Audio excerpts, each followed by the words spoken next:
எல்லாருக்கும் வணக்கம். மீண்டும் மெய்ப்பொருள் காண்க தளத்திற்கு எல்லாரையும் நான் வரவேற்கிறேங்க. சர்வதேச சந்தைன்னு பார்த்தோம்னா, ஃபர்ஸ்ட் அமெரிக்க சந்தை நேத்து நைட் மிக்ஸ்டா தாங்க இருந்தது. டவ் வந்து ஒரு 417 பாயிண்ட் மேல ஏறி இருந்தது. நாஸ்டாக் வந்து ஒரு 23 பாயிண்ட் கீழ இறங்கி இருந்தது. S&P 500 ஒரு 30 பாயிண்ட் மேல ஏறி இருந்ததுங்க. இது ஒரு ஃபால்ஸ் ஜம்பா கூட இருக்கலாம். இல்ல டெட் கேட் பவுன்ஸா கூட இருக்கலாங்க. நாளைக்கு ரெசிப்ரோக்கல் டாரிஃப் எப்படி இன்னைக்கு நாளைக்கு அனௌன்ஸ் பண்ணிருவாங்க. வித் எஃபெக்ட் ஃப்ரம் டுமாரோ அப்படின்னு சொல்லியிருக்காரு. தென் ஏப்ரல் 3ல இருந்து டாரிஃப் ஏற்கனவே அனௌன்ஸ் பண்ணியிருக்காரு. Auto components, auto, then small truck. So இதனால கோல்ட்மேன் ஷாக்ஸ் என்ன பண்ணியிருக்காங்க, ஃபர்தரா S&P 500 டார்கெட்டை குறைச்சிருக்காங்க. அந்த டார்கெட் எப்படி இருக்கும் பார்த்தீங்கன்னா, இப்போ இருக்கிற அந்த இண்டெக்ஸோட பிரைஸ்ல இருந்து ஒரு 2% தான் மேலே ஏறுங்க. இது வந்து இயர் அண்ட் டார்கெட்டா அவங்க கொடுத்துருக்காங்க. என்ன காரணம் அப்படின்னா, இன்ஃபிளேஷன் ரிஸ்க், தென் டாரிஃப் அன்சர்டனிட்டி, இதெல்லாம் போக ஈரானுக்கும் யூஎஸ்க்கும் நடுவில் டென்ஷன் வந்து எஸ்கலேட் ஆயிருக்கு. இந்த ஈரான் யூஎஸ் டென்ஷன்ல நமக்கு என்ன மாதிரியான பாதிப்புகள் வரும் அப்படின்னு பார்த்தோம்னா, நம்ம ஃபினான்ஷியல் 18, ஃபினான்ஷியல் இயர் 19 கம்பேர் பண்றப்ப ஃபினான்ஷியல் இயர் 22, ஃபினான்ஷியல் இயர் 23ல ஈரானோட வர்த்தகம் அப்படின்றது கிட்டத்தட்ட 86% கீழே குறைஞ்சிருச்சுங்க. இது வந்து 2018-19ல $17 பில்லியன் இருந்தது. 2022, 23, 24ல $2.3 பில்லியன் குறைஞ்சிருக்கு. நம்ம இப்பயும் ஈரான்கிட்ட க்ரூட் ஆயில் வாங்கணும் அப்படின்னா மற்ற இடத்துல வாங்குறத விட கம்மியான விலைக்கு வாங்கலாம். பட் நம்ம வாங்குறது இல்லைன்னு நினைக்கிறேங்க. குறைச்சிக்கிட்டோம் பயங்கரமா 2019-20க்கு அப்புறம். ஜப்பான் நாட்டு சந்தை நேற்று ஒரு 4% கீழே இறங்கி இருந்தது இல்லையா, இன்னைக்கு காலைல ஒரு பவுன்ஸ் இருந்ததுங்க. 400 பாயிண்ட் வரைக்கும் மேலே ஏறி இருந்தது. நான் கடைசியா ரெக்கார்ட் பண்றப்ப மறுபடியும் கொஞ்சம் கொஞ்சமா கீழே இறங்கி இப்போ ஒரு 60 பாயிண்ட் பிளஸ்ல இருக்குங்க. இந்திய சந்தைன்னு எடுத்துக்கிட்டீங்கன்னா காலைல பாசிட்டிவ்ல இருந்தது. நான் கடைசியா இப்ப பாக்குறப்போ ஒரு 60 பாயிண்ட் பக்கமா கீழே இறங்கி இருந்தது. ஸோ இன்னும் கீழே விழுறதுக்கு வாய்ப்புகள் நிறைய இருக்கும்னு நினைக்கிறேங்க. மறுபடியும் இந்த கரெக்ஷன் ஜோனை தாண்டி கீழே போகும் அப்படின்னு எதிர்பார்க்கிறேன். அடுத்து ட்ரம்ப் அவர்கள் ரெசிப்ரோக்கல் டாரிஃப் அனௌன்ஸ் பண்ணுவார் அப்படின்னு சொல்லி எதிர்பார்த்துட்டு இருக்கிறோம் இல்லையா. இந்தியா எப்படி யூஎஸோட ட்ரேடு வச்சிருக்கிறோம், ஃபினான்ஷியல் 23யோட டேட்டா எடுத்து வச்சிருக்கிறேங்க. இப்போ ஃபினான்ஷியல் 23யோட டேட்டா எடுத்துக்கிட்டோம்னா, நம்ம வந்து யூஎஸ்க்கு எக்ஸ்போர்ட் பண்றோம் அப்படின்னா டோட்டலா நம்ம எக்ஸ்போர்ட்ஸ்ல ஒரு 18% வந்து நம்ம யூஎஸ்க்கு எக்ஸ்போர்ட் பண்றோங்க.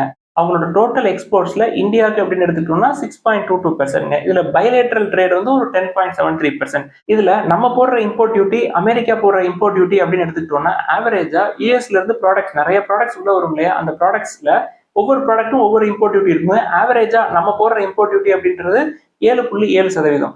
நம்ம நிறைய ப்ராடக்ட்ஸ் வந்து யூஎஸ்க்கு அனுப்புவோம் இல்லையா, அவங்க வந்து வேரியஸ் ப்ராடக்ட்ஸ்க்கு வேரியஸ் ரேட் போடுவாங்க. அதுல ஆவரேஜ் எடுத்து பார்த்தோம்னா அது வந்து ஒரு 2.8% இருக்குங்க. ஸோ நமக்கும் யூஎஸ்க்கும் உள்ள டிஃபரன்ஸ் அப்படின்னு பார்த்தீங்கன்னா ஒரு 4.9% இருக்கு. இதைத்தான் ஈக்குவலைஸ் பண்றதுக்கு ட்ரம்ப் அவர்கள் ட்ரை பண்ணுவாங்க. நம்ம செக்டார் வைஸ் எடுத்துக்கிட்டோம் அப்படின்னா நம்ம அதிகமா டியூட்டி போடுறது, அதாவது யூஎஸ்ல இருந்து வரக்கூடிய ப்ராடக்ட்க்கு அதிக இம்போர்ட் டியூட்டி போடுறது எதுக்கு அப்படின்னா அக்ரி ப்ராடக்ட்ஸ் தாங்க. நம்ம வந்து ஒரு 37.7% இம்போர்ட் டியூட்டி போடுறோம். யூஎஸ் வந்து நம்மளோட அக்ரி ப்ராடக்ட்ஸ்க்கு ஒரு 5.3% போடுறாங்க. ஸோ இந்த டிஃபரன்ஸ் அப்படின்னு பார்த்தோம்னா ஒரு 32% இருக்குங்க. ட்ரம்ப் அவர்கள் பொறுத்த வரைக்கும் ரெசிப்ரோக்கல் டாரிஃப்ல இந்த கேப் 32.4% இதுதாங்க அவர் கண்ணை உறுத்திட்டு இருக்கு.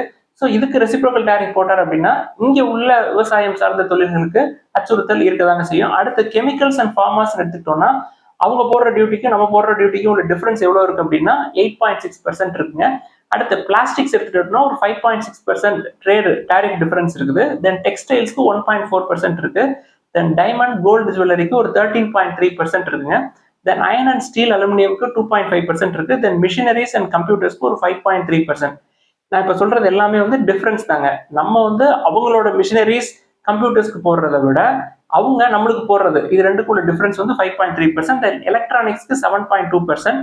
7.2% என்ன அர்த்தங்க, நம்ம வந்து யூஎஸ்ல இருந்து வரக்கூடிய எலக்ட்ரானிக் ஐட்டம்ஸ்க்கு நம்ம அதிகமா டாரிஃப் போடுறோம். இங்க இருந்து போற எலக்ட்ரானிக் ஐட்டம்ஸ்க்கு அவங்க கம்மியா டாரிஃப் போடுறாங்க. இது ரெண்டுக்குள்ள வித்தியாசம் 7.2%. தென் ஆட்டோமொபைல் ஆட்டோ காம்பனன்ட்ஸ்க்கு 23% இருக்குங்க அந்த டெபிசிட். ஸோ இதுல இம்போர்ட் டியூட்டி ரொம்ப கேப் அதிகமா இருக்கிறது எது அப்படின்னா ஃபர்ஸ்ட் அக்ரி செக்டார், தென் ஆட்டோமொபைல் ஆட்டோ காம்பனன்ட்ஸ், தென் டைமண்ட் கோல்டு ஜுவல்லரி. இது மூணு தாங்க வந்து 10%க்கு மேல இருக்கு. குறிப்பா இந்த அக்ரோ செக்டார்ல இருக்கிற ஹையர் இம்போர்ட் டியூட்டி அப்படின்னு எடுத்துக்கிட்டோம்னா நம்ம மட்டும் நம்மளோட கேப் மட்டும் 32% இல்லைங்க. ஜப்பானும் வந்து ஹையர் டாரிஃப் போடுறாங்க யூஎஸ்ல இருந்து வரக்கூடிய அக்ரோஸ்க்கு, குறிப்பா அரிசிக்கு. தென் இந்தியாவும் போடுறோம். தென் யூரோப்பியன் யூனியன் எடுத்துக்கிட்டோம்னா டைரி ப்ராடக்ட்ஸ்க்கு ஹையர் டாரிஃப் வந்து போடுறாங்க. தென் கனடா எடுத்துக்கிட்டோம் அப்படின்னா பட்டர் அண்ட் சீஸ்க்கு ஹையர் டாரிஃப் வந்து போடுறாங்க. யூஎஸோட பிரஸ் செக்ரட்டரி கேர்லின் அவர்கள் என்ன சொல்றாங்க, ட்ரம்ப் அவர்கள் இந்த அக்ரோ ப்ராடக்ட்ஸ்ல இருக்கிற ஹையர் டாரிஃப் தான் வந்து அன்ஃபேர் ட்ரேட் பிராக்டிசஸ் அப்படின்னு சொல்றதா கேர்லின் அவர்கள் சொல்றாங்க. ஸோ ரெசிப்ரோக்கல் டாரிஃப் அப்படின்றது நம்மளை பாதிச்சிச்சு அப்படின்னா குறிப்பா அக்ரோல ரொம்ப பாதிக்குங்க. அதை தொடர்ந்து ஆட்டோ காம்பனன்ட்ஸ், அதை தொடர்ந்து கோல்டு அண்ட் ஜுவல்லரி எக்ஸ்போர்ட்ஸ், இது மூணுல தான் பாதிப்புகள் அதிகமா இருக்கும்னு நினைக்கிறேன். ஆக ட்ரம்ப் அவர்களுடைய ட்ரேட் வார், தென் யூஎஸ் ஈரான் டென்ஷன், தென் ரஷ்யன் ஆயில்ஸ்க்கு வந்து ஹையர் இம்போர்ட் டியூட்டி, இது எல்லாமே என்ன பண்ணிடுச்சு, கோல்ட் பிரைஸையும் ஏற்றி விட்டுருச்சு, பிரெண்ட் க்ரூடோட பிரைஸையும் ஏற்றி விட்டுருச்சுங்க. ஸோ கோல்ட் பிரைஸ் எடுத்துக்கிட்டிங்கன்னா புதிய உச்சம் 22 கேரட் கோல்டு பெர் கிராம் 85 ரூபாய் விலை ஏறி இருக்குங்க. 8510க்கு வந்துருச்சு. அடுத்த பிரெண்ட் க்ரூட் எடுத்துட்டோம்னா கிட்டத்தட்ட ஒரு பேரல் வந்து $75 நெருக்கி வந்துருச்சுங்க. நம்ம ஒரு 1.5 மாசத்துக்கு முன்னாடி $69 எல்லாம் பார்த்தோம். 74.96 US டாலரா இருக்குங்க. ஒரு பேரல் 159 லிட்டர். அமெரிக்க டாலருக்கு நிகரான இந்திய ரூபாயோட மதிப்பு 85.47 இந்திய ரூபாயா இருக்குங்க. கொஞ்சம் சரிவுல இருந்து மீன் இருக்குது. அடுத்து இன்னைக்கு அப்டேட்குள்ள போயிடலாங்க. ஃபர்ஸ்ட் அப்டேட், ஜிஎஸ்டி கவுன்சில் இருக்காங்க இல்லையா, அவங்க இந்த யூஸ்டு வெஹிக்கிள்ஸ் இல்ல செகண்ட் ஹேண்ட் வெஹிக்கிள் சேல்ஸ் இருக்கு இல்லையா, அது எல்லாத்துக்குமே ஒரு 18% காமனா ஜிஎஸ்டி போடலாம் அப்படின்ற மாதிரி ஒரு முடிவுக்கு வந்திருக்காங்க. ஏற்கனவே இது எப்படி இருந்தது அப்படின்னா 5%ல இருந்து 28% வரைக்கும் depending upon the brand, then engine type, model, அதை பொறுத்து இருந்ததுங்க. இப்போ வந்து காமனா செகண்ட் ஹேண்ட் வெஹிக்கிள் இல்ல யூஸ்டு கார்ஸ் எதுவாக இருந்தாலும் சரி 18% அப்படின்ற மாதிரி ஒரு முடிவுக்கு வந்திருக்காங்க. நம்ம ஏற்கனவே சொல்லியிருந்தோங்க, ஃபினான்ஷியல் இயர் 26 பொறுத்த வரைக்கும் நியூ கார்ஸ் விற்கிறத விட second hand cars, second hand vehicles நிறைய போறதுக்கு வாய்ப்புகள் நிறைய இருக்கு அப்படின்னு சொல்லி அனலைசிஸ் ரிப்போர்ட்லாம் சொல்லியிருந்தாங்க. ஸோ அதற்கு மத்தியில் ஜிஎஸ்டி கவுன்சில் இந்த முடிவு எடுத்திருக்காங்க. இதுல யாருக்கு பாதிப்புகள் வரும் அப்படின்னா, இந்த செக்டார்லயே, அதாவது யூஸ்டு வெஹிக்கிள் சேல்ஸ்ல ஆர்கனைஸ்டு செக்டார்ஸ் இருக்காங்க இல்லையா, பெரிய பிளேயர்ஸ் எல்லாம் இருக்காங்க இல்லையா, அவங்க பெரிய பிராண்ட்ஸ் இல்ல ஹையர் அண்ட் கார்ஸ் எல்லாம் விற்கிறதுக்கு டாக்ஸஸ் வந்து மேக்ஸிமம் 28% வரைக்கும் போடுறாங்க அப்படின்னா அதெல்லாம் வந்து 18% குறையும். அதனால அவங்களுக்கு ப்ராஃபிட் மார்ஜின் குறையிறதுக்கு வாய்ப்புகள் இருக்குங்க. இதுல அன்ஆர்கனைஸ்டு செக்டார் இருக்காங்க இல்லையா, அவங்க எல்லாம் வந்து லோயர் டாக்ஸ்ல வித்துட்டு இருந்திருப்பாங்க, இல்ல பில்லே போடாம கேஷ்ல மாத்திக்கிட்டு இருந்திருப்பாங்க. அவங்களுக்கெல்லாம் 18% டாக்ஸ் அப்படின்றது அவங்களுக்கு கொஞ்சம் லாபகரமா போகுங்க. அடுத்து ரெனால்ட்னு ஒரு அப்டேட்ங்க. இந்தியாவை பொறுத்த வரைக்கும் ரெனால்ட் நிசான் அப்படின்னு சொல்லிட்டு ஒரு joint venture, Renault Nissan automotive India motor corp அப்படின்னு சொல்லிட்டு ரெனால்ட்டுக்கு ஒரு 49%, தென் நிசான் வந்து ஒரு 15% வச்சிருக்காங்களே. இப்போ ரெனால்ட் என்ன பண்றாங்க, நிசான்ட் வந்து 51% ஸ்டேக்கை அப்படியே வாங்கிக்கிறாங்க. இதை வாங்குறதன் மூலமா அவங்க வந்து sole owner of the company ஆயிடுவாங்க. அடுத்து பிஹெச்இஎல்ல ஒரு அப்டேட்ங்க. பிஹெச்இஎல்க்கு ஒரு பெரிய ப்ராஜெக்ட்ஸ்க்கு ஆர்டர் வந்திருக்கு. ப்ராஜெக்டோட வேல்யூ வந்து 1800 crore. எங்க இருந்து வந்திருக்கு அப்படின்னா Chhattisgarh state power generation company லிமிடெட்ல இருந்து எல்ஓஐ ரிசீவ் பண்ணியிருக்காங்க. இது பிஹெச்இஎல்க்கு நல்ல செய்தி. பட் வேல்யூவேஷன் பார்த்தீங்கன்னா ரொம்ப ரொம்ப அதிகம். பிஇ 143 பக்கமா இருக்கு. நம்ம அந்த சைட் போக முடியாது. பிஹெச்இஎல் முற்காலங்களில் வாங்கினவங்க நீங்க பத்திரமா வச்சுக்கலாம். அதை தொடர்ந்து கருடா ஏரோஸ்பேஸ், அதாவது ட்ரோன் ஸ்டார்ட் அப் கம்பெனி, தென் ஆந்திரா கவர்மெண்ட் ரெண்டு பேரும் சேர்ந்து ஒரு 100 கோடி ரூபாய்க்கு இன்வெஸ்ட்மெண்ட் பண்ண போறாங்க ஆந்திர பிரதேஷ்ல. எதுக்கு அப்படின்னா ட்ரோன் இனோவேஷன் சென்டர் உருவாக்க போறாங்க. ட்ரோன் சிட்டி அப்படின்னு சொல்லிட்டு ஒரு கேம்பஸ் வந்து ரெடி பண்ண போறதா தெரியுதுங்க. ஸோ இந்த ட்ரோன் சிட்டியை உருவாக்குறதுனால ஒரு 20,000 பேருக்கு வேலை வாய்ப்புகள் கிடைக்கும் அப்படின்னு சொல்லியிருக்காங்க. கிட்டத்தட்ட 25,000 ட்ரோன் பைலட்ஸ் வந்து நாங்க ட்ரெயின் பண்ணுவோம் அப்படின்னு சொல்லியிருக்காங்க. இந்த கேம்பஸ்ல என்னென்னலாம் இருக்கும் அப்படின்னா ட்ரோன் மேனுஃபேக்சரிங் யூனிட், தென் ஆர்என்டி லேப்ஸ், தென் ட்ரைனிங் அகாடமிக்ஸ், தென் ரிப்பேர் சென்டர்ஸ், இது எல்லாமே இருக்குன்னு சொல்லியிருக்காங்க. குறிப்பா அக்ரோ செக்டார்ல இந்த ட்ரோனோட இன்வால்மெண்ட் அப்படின்றது ஃபியூச்சர்ல நிறைய இருக்கும் அப்படின்னு எக்ஸ்பெக்ட் பண்றாங்க. அடுத்து ஹால்திராம் ஸ்நாக்ஸ்ல இன்னொரு அப்டேட்டுங்க. ஏற்கனவே நம்ம சொல்லியிருந்தோம், சிங்கப்பூர் பேஸ்டு இன்வெஸ்ட்மெண்ட் ஃபிர்ம் டமாசிக் அப்படின்றவங்க கிட்டத்தட்ட 10% ஈக்விட்டி ஸ்டேக்கை வாங்கியிருக்காங்க அப்படின்னு சொல்லியிருந்தோம் இல்லையா. அதை தொடர்ந்து இப்போ ஆல்ஃபா வேவ் குளோபல், தென் இன்டர்நேஷனல் ஹோல்டிங் கம்பெனி ஐஹெச்சி, இவங்க ரெண்டு பேரும் ஃபர்தரா ஹால்திராம்ஸ்ல இன்வெஸ்ட் பண்ணியிருக்காங்க. ஸோ இதன் மூலமா ஹால்திராம்ஸ் அவங்க ஃபர்தரா எக்ஸ்பேண்ட் பண்ணுவாங்க இந்தியாலையும் இன்டர்நேஷனல்லையும் அப்படின்னு பார்த்தோம். குறிப்பா இன்டர்நேஷனல் லெவல்ல எடுத்துக்கிட்டோம்னா மிடில் ஈஸ்ட், தென் யூஎஸ்ஏல எக்ஸ்பான்ஷன் பிளான்ஸ் வந்து பைப்லைன்ல இருக்கு அப்படின்னு சொல்லியிருக்காங்க. அடுத்து வேற எனர்ஜிஸ்ல ஒரு அப்டேட்ங்க. கம்பெனி வந்து 5.4 gigawatt solar cell giga factory வந்து குஜராத்ல இனாகிரேட் பண்ணிருக்காங்க. இவங்களோட operating and manufacturing facilities globally அப்படின்னு எடுத்துக்கிட்டோம்னா 15 gigawatt of solar PV modules வந்து இவங்க ரெடி பண்றாங்க. கம்பெனி இப்பயும் ஓவர் வேல்யூடா தாங்க இருக்கு. ஐபிஓல கிடைச்சவங்க இன்னமும் நீங்க ஹோல்ட் பண்ணலாம். இந்த பிரைஸ்ல ப்ராஃபிட்டுக்கு ஆசைப்பட்டு கொடுத்துட்டீங்க அப்படின்னா லோயர் வேல்யூவேஷன்ல வாங்க முடியாது. ஸோ ஐபிஓ பிரைஸுங்கிறது பிஇ 30க்கு கீழே தான் இருந்திருக்கும். ஸோ இப்பயும் நீங்க நல்ல வேல்யூவேஷன்ல தான் வச்சிருப்பீங்க ஐபிஓ உங்களுக்கு கிடைச்சிருந்தது அப்படின்னா. அடுத்து டாடா எலக்ட்ரானிக்ஸ்ல 3 அப்டேட்டுங்க. ஃபர்ஸ்ட் அப்டேட் என்ன அப்படின்னா பெக்கட்ரான் அப்படின்ற நிறுவனத்தை அக்வயர் பண்ண போறாங்கன்னு சொல்லியிருந்தோம் இல்லையா. ஸோ பெக்கட்ரான் அக்வயர் பண்றது competition commission of India approval கொடுத்துட்டாங்க. இது ஃபர்ஸ்ட் அப்டேட். இதே மாதிரி நவம்பர் 2023ல டைவானிஸ் கம்பெனி, அதாவது ஐபோனுக்கு பார்ட்ஸ் மேனுஃபேக்சர் பண்ணி கொடுக்குற கம்பெனி விஸ்ட்ரான் அப்படின்ற கம்பெனியை $123 மில்லியன் அக்வயர் பண்ணியிருந்தாங்க. அடுத்து தேர்ட் அப்டேட் என்ன அப்படின்னா குஜராத்ல அவங்க செமிகண்டக்டர் பிளான்ட் போட போறாங்கன்னு சொல்லியிருந்தோம் இல்லையா. ஸோ 80 ஏக்கர் லேண்ட் அடிஷ்னலா டாடா எலக்ட்ரானிக்ஸ் வந்து கேட்டிருக்காங்க. கவர்மெண்ட் வந்து அதை ரெடி பண்ணி கொடுக்குற மாதிரி தெரியுதுங்க. எதுக்கு அப்படின்னா ஒரு 3000ல இருந்து 3500 எம்ப்ளாயிஸ் உள்ளேயே தங்குறதுக்காக ஹவுசிங் ஃபெசிலிட்டிஸ் அவங்களுக்கு அரேஞ்ச் பண்றதுக்கு ஒரு 80 ஏக்கர் லேண்ட் அடிஷ்னலா கேட்டிருக்காங்க. அடுத்து இந்திரபிரசாத் கேஸ்ல ஒரு அப்டேட்ங்க. கம்பெனி வந்து ஒரு 2066 கோடி ரூபாய் முதலீடுகள் செய்து ராஜஸ்தான்ல ஒரு சோலார் பிளான்ட் நாங்க போடுவோம் அப்படின்னு சொல்லியிருந்தாங்க. இது வந்து ஒரு ஜாயிண்ட் வெஞ்சருங்க. அதாவது இந்திரபிரசாத் கேஸ், தென் ஆர்வியூஎன்எல், இவங்க ரெண்டு பேரும் சேர்ந்து, அதாவது ஐஜிஎல்க்கு 74%, ஆர்வியூஎன்எல்க்கு ஒரு 26%. ஆர்வியூஎன்எல் என்ன பண்றாங்க, லேண்ட் வந்து ப்ரொவைட் பண்றாங்க. கெப்பாசிட்டி வந்து 500 மெகாவாட் கெப்பாசிட்டியில இதை வந்து நெக்ஸ்ட் 18 monthsல முடிக்கணும் அப்படின்னு சொல்றாங்க. இவங்களோட லாங் டேர்ம் கோல் அப்படின்னா 1 GW நெக்ஸ்ட் 5 or 6 yearsல இந்த கெப்பாசிட்டியை நாங்க ரீச் பண்ணணும் அப்படின்னு சொல்லியிருக்காங்க. வேல்யூவேஷன் நல்லா இருக்குங்க, 16.75ல இருக்கு. ஏற்கனவே உங்கள்கிட்ட இருந்தது அப்படின்னா நீங்க ஹோல்ட் பண்ணலாம். எஃப்ஐஐஸ் அக்ரெசிவா விற்கிறாங்க, டெட் டு ஈக்விட்டி கிடையாது.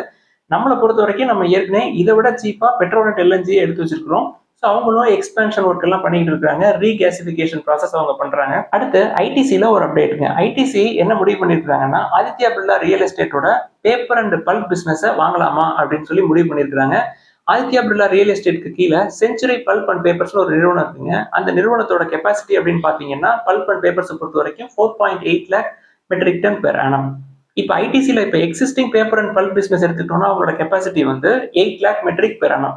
ஸோ இதோட டீல் எவ்வளோ இருக்கும் அப்படின்னா ஒரு 3500 கோடி ரூபாய் இருக்கும். இது சக்ஸஸ்ஃபுல்லாக முடிஞ்சது அப்படின்னா டோட்டல் கெப்பாசிட்டி ஐடிசிக்கு பேப்பர் அண்ட் பல்ப் பிசினஸை பொறுத்த வரைக்கும் 12.8 lakh மெட்ரிக் டன் பெர் ஆனமா இருக்குங்க. இது வந்து இப்போ இருக்கிற எக்ஸிஸ்டிங் கெப்பாசிட்டியோட 60% அதிகமாக இருக்கும்.